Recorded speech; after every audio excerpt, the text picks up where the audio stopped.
Ako si Til, lumaki ako sa baryong hindi mo makikita sa Google Map. May tabing dagat at sa gitna nito, sementeryo. Doon nakalibing si Lolo.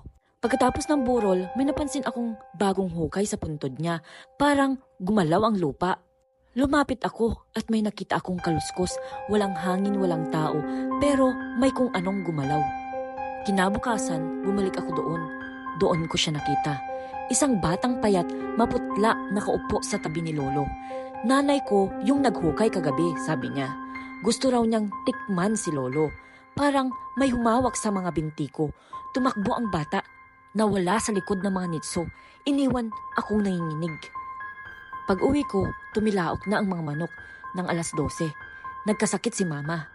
Si Tita, naninigas ang katawan habang tulog. Sa barangay, may narinig akong tanod. Baka may bumangon. Kinagabihan, bumalik kami ni Kuya Jun. Andoon ulit ang bata. Nakatayo sa puntod, nakangiti. Uuwi na po si nanay, aniya. At mula sa kadaliman, lumabas siya. Isang babae, nakapupti. Walang sapatos, mahaba ang buhok. At sa kamay niya, buto. At nang lumiwanag, hindi siya tao.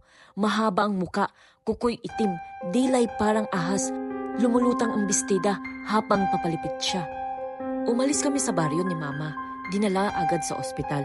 Pero nagsuka siya ng itim. Parang may kinain siyang bawal. Hanggang ngayon, hindi ko na nakita ang bata. Pero gabi-gabi, may tunog ng kuko sa bintana. At minsan, naamoy ko, lupa.